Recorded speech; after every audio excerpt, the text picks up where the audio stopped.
Jeremiah chapter 1, beginning to read from verse 4. The word of the Lord came to me, saying, Before I formed you in the womb, I knew you. Before you were born, I set you apart. I appointed you as a prophet to the nations. Ah, sovereign Lord, I said, I do not know how to speak. I am only a child. But the Lord said to me, Do not say I'm only a child. You must go to everyone I send you and say whatever I command you.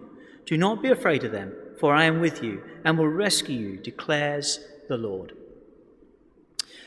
This is the first Sunday of Advent. And Advent is not just the beginning of the church year, although it is the beginning of the church year. It's also a season of preparation.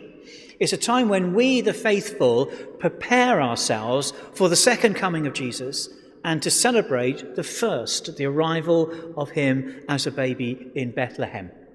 And we draw heavily on the prophets of the Hebrew Scriptures, of the Old Testament prophets.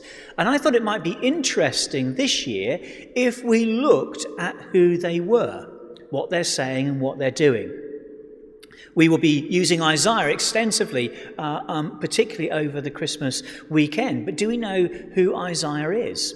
And so what I'm going to do tonight is look at what is called the classical prophets, those that are recorded down. Next week I shall look at the pre-classical prophets, those whose words weren't written down, but we know a little bit about them because of what is recorded in the history of Israel. And then the following week I'm going to be looking at New Testament prophecy, and then I'll look at prophecy today. Somebody shared with me a very encouraging prophecy given from the International House of Prayer in America, a lady prophesying over Europe and particularly over Britain, and I'll share that with you and look at what the prophets are saying to the church today. And so we begin today by looking at the classical prophets, Jeremiah. They tempt him just to think of them as in a supporting role to the New Testament, but of course they can't be just that, can they? They are speaking for God. And that's how we understand them to be. They speak on God's behalf. The classical prophets, their words were recorded from the 8th century BC. Before that, nobody really thought it was important to record them down. But from the 8th century BC, what we find are their words being written down. So you have people like Isaiah, Ezekiel, Jeremiah, Hosea, etc., etc. Those which we have recorded. They're known as the classical prophets. And their words were recorded. Of course, Jeremiah had a secretary to record his down. Others recorded by other people. And these are what form our scriptures. But all prophets are doing basically the same thing. They're giving us God's words. They're speaking on God's behalf, and they're giving us perspective of heaven on a situation. So we might be looking at something and wondering what on earth is going on here, and the prophet will speak and say, this is how God views this situation. This is what God says about this situation. And so the people may be asking, will it always be like this? Will it always go on like this? And a prophet is somebody who will come and speak and say, this is what the Lord says. This is what the Lord is doing. We find them speaking to people, to the general faithful, if you want. We find them speaking to politicians and to kings, bringing that message to different groups of people. Well, who are they? Who are these prophets? It might be tempting to say, and I'd be tempted to say, well, they're just ordinary people. But they can't be just ordinary people, can they? Because they've been chosen by God. But in one sense, that's exactly what they are. They look just like everybody else. They sound just like everybody else, other than God has chosen them and speaks through them. If you're expecting a label, you won't find one. If you're expecting a halo, you won't find one. They will look like you and me, but they will speak on God's behalf. They did different jobs. We know a little bit about Amos. Amos tells us that he was a shepherd and a trimmer of sycamore trees. Basically, he's a farmer. That's what he did. You get Isaiah. We believe that Isaiah was a relative of the king and had access in that kind of level of government. And of course, we find Daniel, who was a civil servant. God can even speak through civil servants. But one thing they all share, particularly the classical prophets, and my suspicion is this is true of all prophets, is a great and a deep sense of call. I shared with you the beginning there from 1 Jeremiah, as Jeremiah understands that even before he was formed in the womb, even as a child, he was called to be a prophet of God. And that he should go to where God sent him, to the people God sent him to, and he should say whatever God is saying to them. And that's important. It's important to understand this deep sense of calling, because it isn't necessarily such an easy life. And all of them seem to share this deep sense of call. They know that God has called them to speak particular words to particular people. Because of that, they are very faithful. They do not waver with what's going on around them. The nation may be going astray, but they don't go astray. The nation may be forgetting their God, but they do not forget their God. They remain very faithful to Yahweh. They keep their lives in a way in which they should be keeping their lives. They don't stray. They don't say one thing and do another. You find them doing both. The harder the job God gives you, the deeper you need to hear that call, because you're going to go back to that again and again and again. One of the things that I wonder about the church is whether we've lost this sense of call. Even among the leadership of the church, I wonder if we've lost this sense of call. I remember being in a group of clergy and over here, and I couldn't help, they was just standing right behind me, so I wasn't necessarily eavesdropping, but I couldn't help but overhear a conversation. And vicars tend to ask each other fairly kind of simple questions like, "Oh, where are you?" And then we tell them where we are, and they go, "How long have you been there?" And you tell them how long you've been there. Then they ask you, "How's it going?" Well, none of us have got a clue to the answer to that question, because we don't know how to judge how it's going. But this guy carried on and he said, "Are you going to stay there much longer?" And the chap said, "Well, I don't know." He said, I'm thinking about a change, really. I quite fancy the south coast." And my heart sank. Where's the sense of call in that? Where is God calling him to a particular place and to a particular group of people? I didn't hear it at all.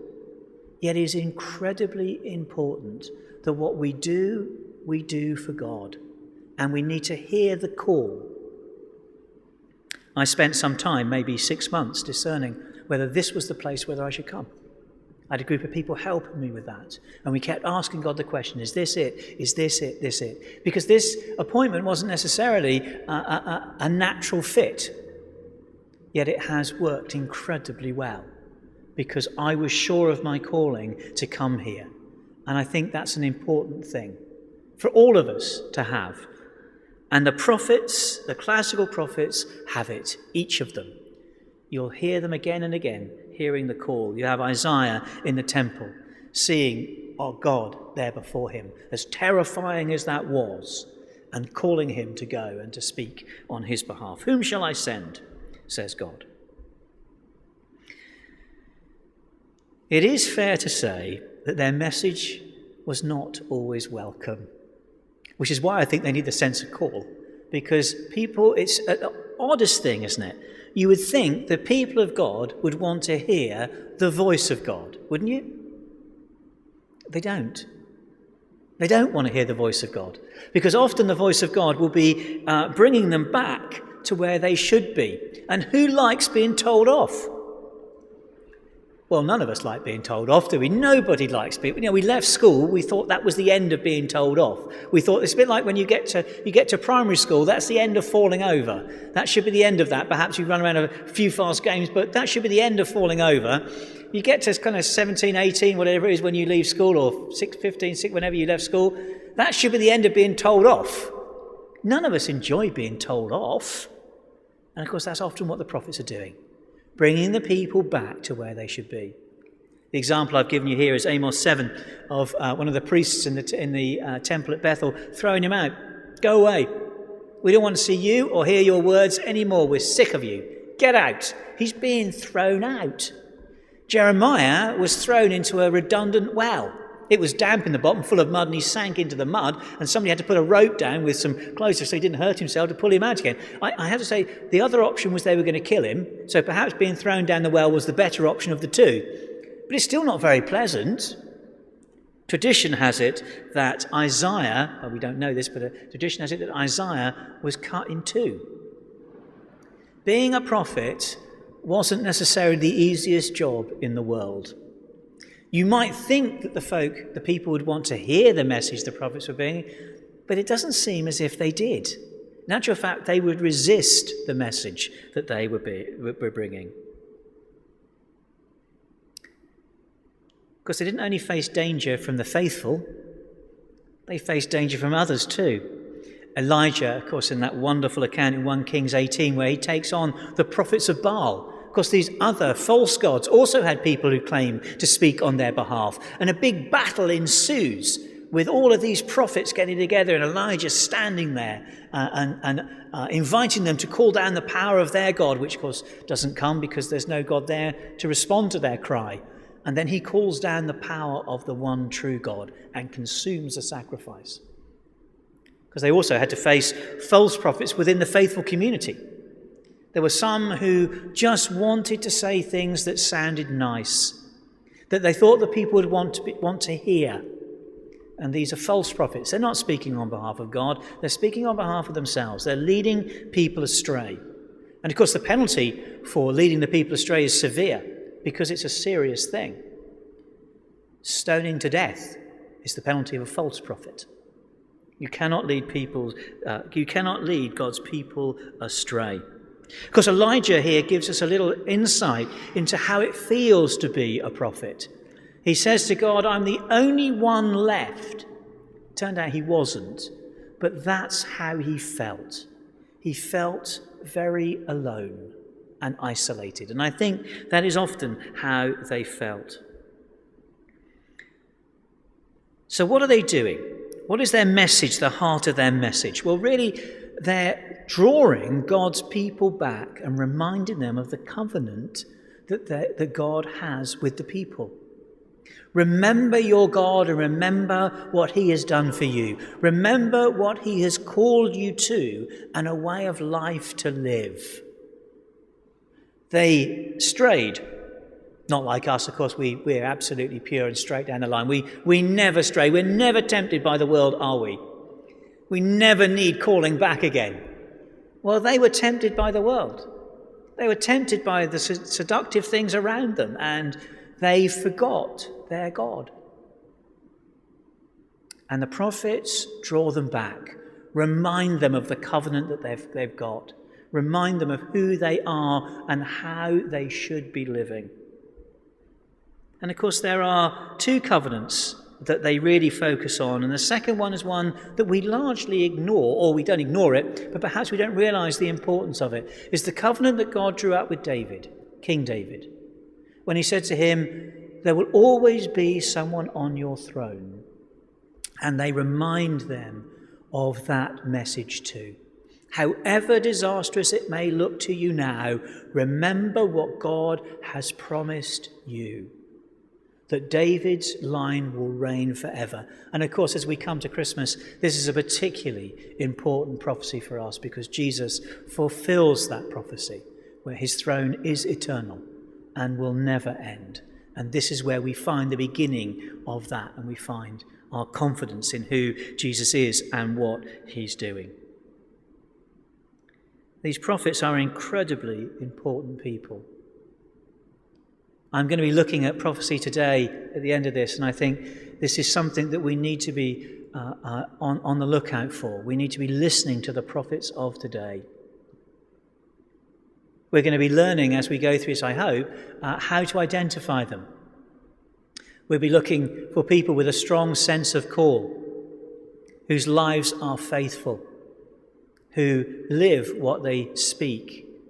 They're not just giving lip service, they actually live it through and live it out. Are we listening? Is the question I want to leave with you this evening. We shouldn't expect them to look different to anybody else, because they won't. We shouldn't expect them to have halos because that's not what they're going to have. We shouldn't be too surprised if we don't like what they're saying. Just because we don't like it doesn't mean it hasn't come from God. Remember, God rebukes those who he loves, just like a father brings correction to his children. And so God will indeed bring correction to us. Where are the prophets for us now?